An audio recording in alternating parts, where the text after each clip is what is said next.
Welcome to Heartbreak and Hope with Pat Barbarito, the show that explores how to build up or break down any relationship with confidence, clarity, and compassion. There's a place in Paterson, New Jersey that really epitomizes heartbreak and hope. Eva's Village. Eva's provides care and support to people struggling with poverty, hunger, homelessness, mental health challenges, and addiction. Whether it's through their community kitchen, emergency shelters, apartments, halfway houses, this organization is a beacon of hope for thousands. Now, let me give you some context.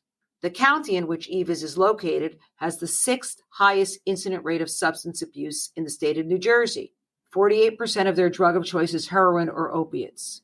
And it truly does take a village to address these overwhelming issues. And Eva's has a village. Thousands of volunteers, an extraordinarily dedicated workforce, and a community that donates allows Eva's to serve about 1,000 meals a day, 365 days a year. It's just one thing that they do. But amongst these overwhelming stories and statistics, there's hope. The stories are endless, and they all emanate from the philosophy that our founder, Monseigneur Puma, started with. When you take someone's hand, you never let it go until they can stand on their own 2 feet. What profound words. Serving a meal is the first step toward taking somebody's hand because, if you're hungry, you can't think about hope. I have the privilege of serving on the board of directors of Eva's, and I've had both the privilege and challenge of growing up in Paterson, New Jersey under, challenging circumstances. No one is immune to the impacts of poverty, hunger, drug addiction, and mental illness. No one. Anyway, today, I have 2 remarkable people to introduce you to. First, let me introduce you to Joey Mazza. Joey was raised in Wayne, New Jersey, a pleasant suburb of Paterson. But for 16 years, he was a drug addict that was homeless, hungry, and had no hope.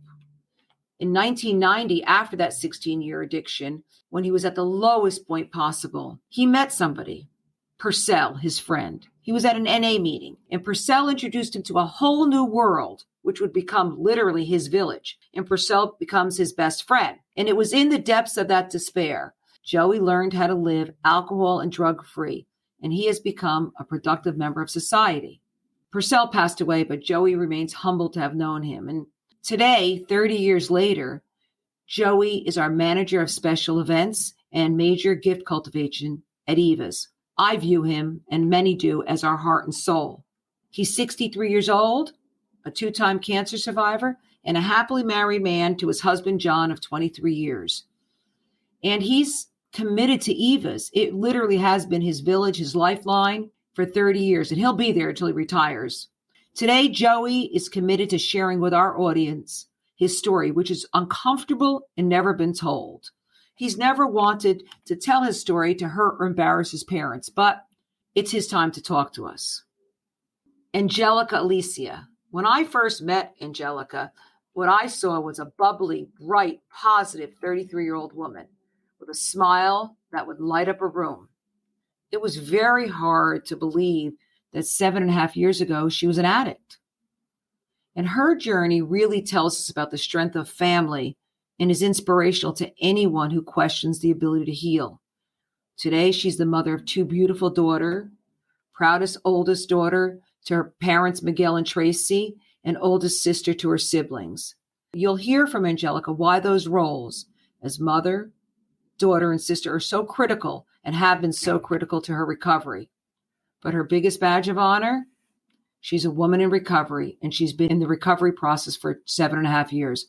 Welcome, Joey. Welcome, Angelica. Joey, let's start with you. Tell us your story. I always knew that I was different when I was growing up, and I felt like I was alone. I didn't label myself as a homosexual because I didn't know what it was. And I told my parents at the age of 14 that I was gay, and the relationship changed between my parents and I. I would go to school, and it wasn't comfortable for me to go to school because everybody knew, and I was made fun of. And then when I would go home to get away from all that, I didn't get away from it because I felt it at home too. When I turned 18, right after my birthday, I quit high school a month before I would have graduated from high school. And I never got left back. I had good grades, but I quit because it wasn't for me to stay there anymore. I needed to find something else. And the drugs had already made me feel comfortable enough to make this decision. I moved into Manhattan and I got involved with the club scene and doing drugs and partying until the drugs became my entire life. How long did that go on? I moved into the city when I was 18 and I got clean when I was 32. How did those 16 years play out? I moved from Park Ave to Park Bench in a matter of years. I remember looking at Tompkins Square Park from my apartment to living in the park. And then in my final days of homelessness, I woke up in Abingdon Square Park and there was nobody for me to call. There was nothing I could sell. There was no one who would let me close enough to them for the fear that I would rob them. So I was left with a decision of either I get my life together or I end it. Joe, what was your relationship with your parents during those years from 18? I didn't have one. Did you talk to them? Did you see them? No. Did they look for you? No. I was arrested in New York City. I happened to be with somebody who slashed somebody in a taxi. I wasn't there when he did it, but he got arrested and I got arrested with him. After I found myself in the park, I got a free ride out to Wayne, New Jersey from New Jersey Transit, and I called my father from Hamburg Turnpike, and before he could hang up the phone, I said, Dad, I just need a ride to a detox. And he took me to Straight and Narrow Detox, and I didn't speak to my parents probably for a year after that. Joe, in retrospect, do you think your parents did the best they could when you told them that you were gay, that they didn't understand it? Tell me about that. I loved my mother and father. I don't want to embarrass my mother and father. I don't know why I still protect that, but I do. I don't want my mother to hear this and then she gets hurt. And I'm trying not to make it my issue because it's not my issue anymore. It's her issue. So while you collect your thoughts a minute, I want to ask Angelica, if I may. Can you tell us about the beginning of your use until you started examining a recovery process? My using started at the age of 13. In middle school and in elementary school, I was always an A and B student. I was always a fat kid. I got picked on a lot. So at the age of 13, I found a group of girls who accepted me for who I was at that time. And, they were smoking weed, drinking. But while they could smoke and drink and go to school, I couldn't do that. I myself skipping school. My freshman year, I dropped out of school. And after that, I just wanted to have fun. School didn't matter. The drugs progressed. At the end, it was everything. Marijuana, alcohol, PCP, E-pills, anything that made me feel good. I was trying to cover up the abandonment issues that I had. The fact that I was still hurt because kids would tell me I didn't look like my biological father because I was darker than him. I didn't know who I was. I wanted to be loved. I was in a relationship and I just wanted him to love me because I didn't know then that my dad could only love me to his full potential. He could only give me the love that he gotten from his parents. I know you had a child. How old were you when you had your first child? I was 19 years old when had my first daughter. Were you using then? At that time, I was using alcohol, marijuana, but it wasn't until after I had her as to where I was introduced to the prescription pills, which led to the heroin and the cocaine. Your lowest moment, do you remember it? Oof. My lowest moment, I'll never forget it, was when I got pregnant with my second daughter, who is now 8 years old. I used drugs throughout my whole 9 months of pregnancy. I had her. I left a treatment facility and went back home to Salem, New Jersey. And I picked up right where I left off. I was smoking crack and crying on my mother and father's porch. I went back to court to see the judge because I had a DIFUS case during that time. And he sent me to another rehab. And that was in Sussex County. Where were your children? Where were your girls? My children were at the time living with my mother and father. My second daughter, when I had her in the hospital, DIFUS came instantly. I was actually debating on whether I was going to give her up for adoption because I was too embarrassed at the time to ask my mom and dad if they could take my second child. But they did. Thank God they were open to it and they were willing to help me, and they raised my children. We're going to talk a little bit more about that. I wonder, Joe, the pain that you experienced from being, as you call it, different, the isolation you felt, do you think that drugs for you were self-medication to feel okay in your own skin? Do you think the path would have been different if you felt comfortable, felt okay, if it was 2022 and not 19, whatever it was? If my past didn't happen the way it did, I think I would be a totally different person today. Now, I'm not saying that I'm not a successful person. I've been clean 32 years. I have my own home. I have a husband that loves me. But I think I would be an extremely successful person had I not been using drugs and alcohol. Today, when I look back, that was the one thing I was running from. At 63, you understand that. Yeah. When you look back as to the amount of time that you were homeless, hungry, do you look back and think, who was that person? Or are you very much in touch with who that was? There was a point in my life when I became something other than my mother's child. What do you mean by that? When I woke up in Abington Square Park, I weighed 120 pounds. I had no teeth in my mouth, and I hadn't showered for a week or two. I was the person that I would look at and wonder how they got that way. I was living on a diet of fiddle faddle and Welch's grape soda because that's all I could afford. When you came to New Jersey, ultimately, what is now Eva's, what was the first step you took? So I went to straight and narrow detox for 10 days. While I was there, I had about 6 seizures from the heroin withdrawal. And then I left straight and narrow, and they didn't have a bed for me there, so they sent me to the Salvation Army, which I was very, very scared to be in there because I was a white gay male in Paterson. And 2 weeks after I was at the Salvation Army, I got off of the restriction phase and I was allowed to leave the Salvation Army property. And I knew that when I was in straight and narrow detox on Saturday afternoons, people from the outside would come and give NA meetings. So I went back to straight and narrow 2 Saturdays after I left there.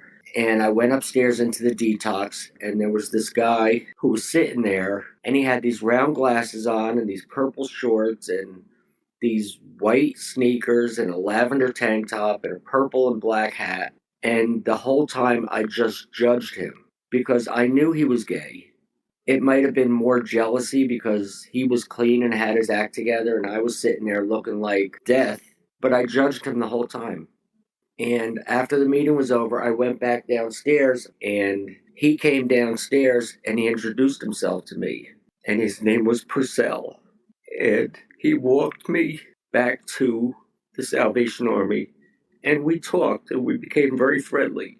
And I didn't know that the man I was walking with was soon to become my best friend. And he helped me get into Eva's Village. At the time, it wasn't Eva's Village. At the time, the building was called St. John's Three-Quarter House for Men. And when you walked into the building, there was a logo of a hand with just one house in it and 3 different shades of people. And it said, "Welcome to St. John's." And when I got there, I knew I was home. I went there to get my life together. I didn't get there because I was remanded from a court or remanded from the mutual agreement program with the Department of Corrections. I went there to get my life together, and they met my efforts. When you said before that Eva's Village doesn't let go of your hand until you can stand on your own 2 feet, 32 years later, they're still holding my hand. I work there now. I've gotten my GED since I've been there. I am now the manager of special events and major gift cultivation. What the place has done for me and for countless other people, it's a miracle. What the miracle to me, Joe, about your story is you talk about how much Eva's has given you. And I know you've worked there for 32 years and evolved to be so impressive as the major gift cultivation officer and a manager of special events. But what I'd like to share with our audience is what you've given to Eva's.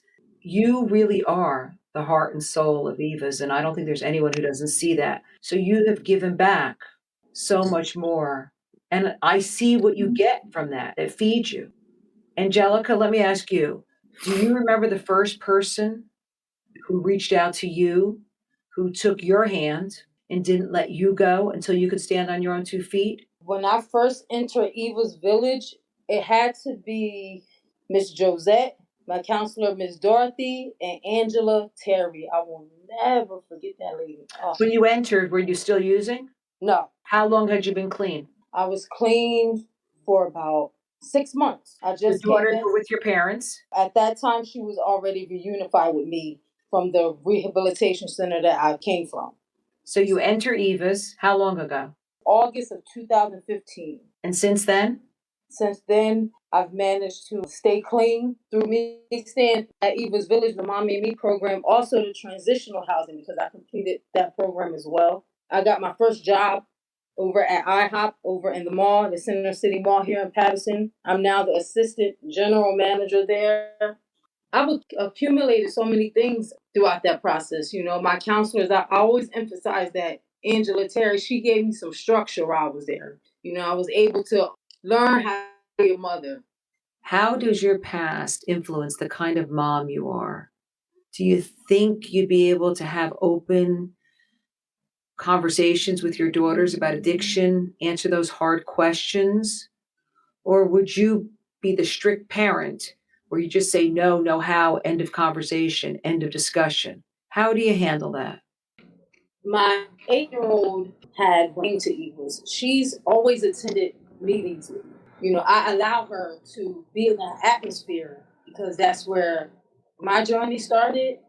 You know, and if she has any questions, you know, because it's other women in that process as well who have children who has do the same thing. You know, so I'm open because sometimes we're at meetings, she does ask me certain questions. I try to be honest with her, but not too honest because she's 8 years old. I can vision her going to college and me being the one paying for it. I take pride in being a good mother, you know, because I didn't do that with my first child.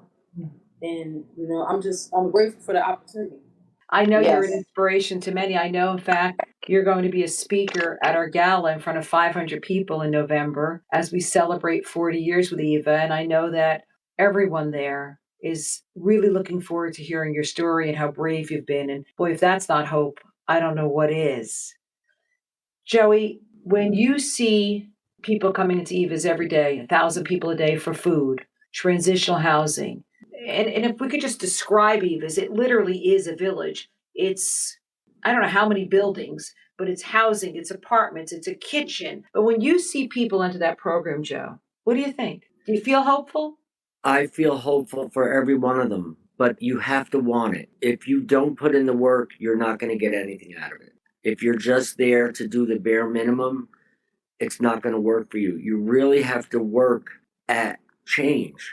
You have to want to change old attitudes and behaviors. If you just stay clean and you don't go to meetings and you don't get a sponsor and you don't know anything about the 12 steps of AA or NA or whatever A you pick, I think people will use again. You have to stay connected.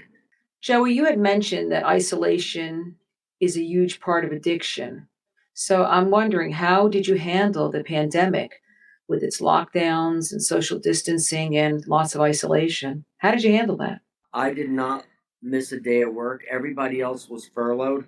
Because I couldn't put events on, I deployed myself and worked in the kitchen where we still served meals every day. We ran it like a factory. We got the clamshell meal preparation things and we made it like a conveyor belt, and somebody would put the protein in, somebody put the starch, somebody put the vegetables in. We were making sandwiches for everybody to go. We would wheel it down to Jackson Street, and we did this every day without fail. Whether it was raining, we even did this when Hurricane Sandy hit. We had all the people, the Brownstone House, Rod's Steak and Seafood Grill. They were bringing food down to Eva's Village. We still serve. People are still hungry, and it's very important. So that's how I got through the pandemic, because I was still giving back instead of sitting home. And I'm not tooting my own horn when I say this. I just finished 7.5 weeks of radiation for my second bout of cancer and never took a day off, and I ran 4 events during it. If you don't give back, and you don't pay it forward, why bother being? Service is the rent we pay to be here. I love that. I Because want to use that. even though I fall apart a lot, there's still a lot of joy in here. You don't fall apart as much as most people. You fall apart like everybody. It's the human experience, Joe. Do you ever look back and think, how did I make it? What was your everyday driving force? I mean, how do you every day get up after living like you lived and stay clean and move forward and be promoted? How do you do that? Because I got a taste of life. Interesting. What do you mean by that? I have a home I get to go to, and I have food in my refrigerator, and I have friends in my life. I have board members at Eva's that call me and check on me just to see how I'm doing. I had a board member who said I just needed to get some Joey 2 weekends ago, and I was floored by this. I never had friends like that. I had friends that wanted to see whatever they can get out of me, what they could rob from me, what we could do together to cheat and steal and manipulate. I have real friendships now, and I learned how to be a friend at Eva's Village. I want to share something about my friend Purcell because he's a real intricate part of my personal recovery. 3 years ago, Purcell got put in the hospital, and we didn't know what was wrong with him, so I got to go to the hospital every day to sit with him. I learned that behavior at Eva's Village. I didn't just say, all right, I'll see you when you get out, or I'll just call you. I went to see him every day, and as a direct result of the hospital seeing me there, the hospital fought for me to make the decisions for Purcell because there was nobody else to make You those didn't have a husband or a partner? No. So I had to make life-changing decisions for someone.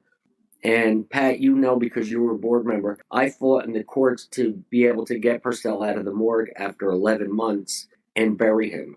And you did. And if that's not friendship, I don't know what is. I mean, you really took on that battle and were committed to him and remained committed to his memory.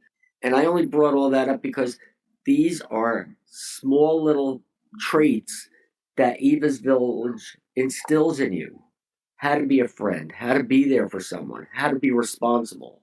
Angelica, you live in Eva's Village apartment with your younger daughter? Yes. During the time that you've lived there and you've been affiliated with Eva's, were there life skills that you've learned that maybe you didn't have before?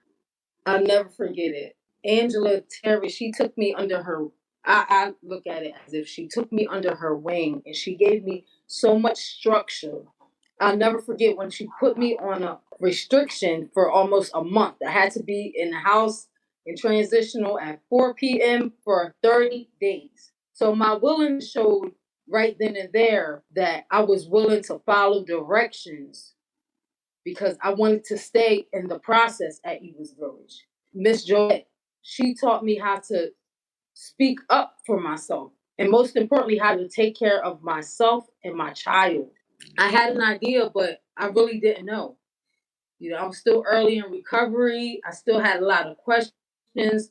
Although my mother was in my life, she was not around me physically. So I didn't have her there physically to guide me. I had to ask questions from other women who had experience with being a mother or working, you know, having a stable job, keeping a stable job, even learning how to speak without, you know, using profanity. Because when I was in my active addiction, the slang and the curse words, so I had to learn those things too. It's small things, but I learned that when I went into Eva's Village. Joey, at 63 years old, when you look forward, what are you the most hopeful about now that you've been clean for over 30 years? Retiring, maybe? Pat, I can't believe I'm even going to be able to retire because I didn't think I'd make it this far. Well, you've also, if I may, you've also had cancer twice. And I've had cancer twice. I beat Hep C. I beat a heroin addiction that almost killed me. But I'm hopeful that I will retire at Eva's Village. And then I would love to join the board. Well, you're our institutional memory. You're our history. The work you do it, and I like to share with our audience by being the manager of special events and the major gift cultivation officer. I mean, you are 7 days a week, 24/7, raising extraordinary amounts of money We had an event on Monday night with 200 people. The gala will have 500 people. The tasting, which was extraordinary a few weeks ago, I don't know how many people. There's the fashion show, the golf outing, and you run all of them. Is it your history, what you went through that drives you? What drives you, Joe, to just really take on so many jobs and so many roles? Honestly, I have a fear of not making it outside of Eva's. Well, you would make it anywhere, but we don't want to lose you. So let's start with that. But it's a fear, and it's a healthy fear. I love the work I do. I love to see Eva's doors open. I go down to the kitchen every morning to thank the volunteers who come in to serve breakfast. I do that for me. It was a trait that I learned at Eva's Village to stay grateful. And I do it for the people that come in to serve lunch also. And I also talk to the people that sit at those tables. And a week ago, I sat down at a table and there was a guy who was freezing. And I asked him if he wanted more coffee, and he said, I'm freezing. He said, I'm soaking wet. He said, I slept outside last night and my blanket was all wet. He sleeps by St. John's Church up on Market Street. And I had to excuse myself because I was looking at me. And it's that keeps me going, because there's hope that he's going to make it. But we have to keep our doors open. It's really important. And I'm not the saving grace. I'm not the end all and be all, because there's people that work at Eva's Village just as hard as I did. But I want to see us move further in what Monseigneur's mission was. Angelica, do you have fears that motivate you? Yes, it's a fear of me being old and using and abandoning my children again. You know, my 8-year-old, she doesn't know who I am in active addiction. Although I carried her, she doesn't know who mommy is using. She knows mommy clean, you know, and that's a fear of mine. Also, my parents' well-being, you know, just being a part of their life, being able to take care of them as they get older in age. I know that your parents were a big part of your recovery. And I remember having a conversation with you when you spoke about the fact that they were always there. They were always your safety net. These are these extraordinarily devoted parents. But you did say to me, yeah, maybe if they showed me a little more tough love, not that it's their fault, but it might have delayed my recovery because they were my safety net. You want to talk about that? When I reflect on my active addiction, I wish they would have not answered the door many a times. You know, they always had an open door policy for me when I was using. You know, sometimes I think back and I'm like, maybe I would have gotten clean earlier if they wouldn't have were enabling me at the time or giving me money when I threw fits. Then also it's, you know, a double-edged sword, because it's like, where would my children have been? Joey, when you think back to the complex relationship you had with your parents, obviously, do you think that they showed you tough love, or they just didn't have the capacity to handle the magnitude of what was going on with you? I think if my parents didn't stop talking to me, I don't think I'd be here today. I think the way they let me go, I think they made the right choice, Why? because I missed my family. I wasn't allowed to talk to my nieces and nephews. My brothers and sisters wouldn't take calls from me. I felt that void towards the end of my addiction, that either I get my life together and get these people back, or there's nothing worth living for. So, what's interesting to me about both of you is you both have really close relationships with your families. And I don't want to sugarcoat it like everything goes away or it's all good now or it's one big group hug, because I'm sure it's complicated. But Joey, I know that you've made peace with. I know when your father passed, you were with him. I know your relationship with your siblings and your mother. How have you been able to repair all that and forgive them as well as yourself? I didn't forgive them, but it's not my issue anymore. I'm happy with who I am. I'm comfortable with who I am, and I'm not going anywhere. If you want to love something that you don't even know exists over something you gave birth to and you can see all the time, that's on you. Lots I of think, therapy to get to that point, huh, Joe? I think a lot of that is because you really do know who you are. I mean, anybody who knows you sees your sense of confidence, of presence, of accomplishment, of efficiency. And that's about knowing who you are. I also think as we age, we accept who we are. right? And I learned how to accept myself at Eva's Village because Eva's Village became my family. And accepted you. You know, as drug addicts who are shunned by our families and from the rest of the people who are on this earth, and as a gay person or anybody else who is marginalized in this world, we have the right to choose our own families. And the people that I have met at Eva's Village, Angelica included, we're a big family. There's hundreds of us who have gone through Eva's Village, and we see each other at meetings, we see each other at dances, we see each other at clubs, but we're part of an Eva's Village family that's a lot bigger than any one of us. Angelica, what's your relationship with your parents at this time, now that you're 7.5 years in recovery? At this time, I was once a burden. Today, I'm not a burden. Let me not confuse it. My relationship with them hasn't always been good because I'm still in the process. Me too, Joey, of forgiving my father because, I was emotionally abused because he used to drink alcohol. It's still a process. It didn't go away. I still feel it sometimes when I'm around him. I still feel as if, he likes my brother and sister more. So I'm still mending that. But as long as I stay connected with people, who are in my life and who can feed me good things, right?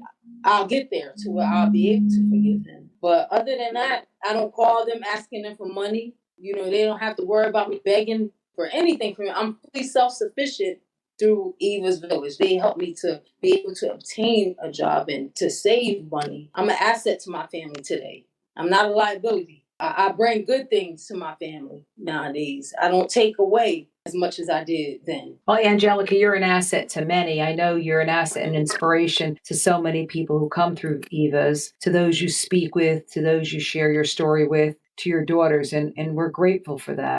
If you could, what would you tell your younger self? That innocent 14-year-old gay boy, that sweet, lonely girl.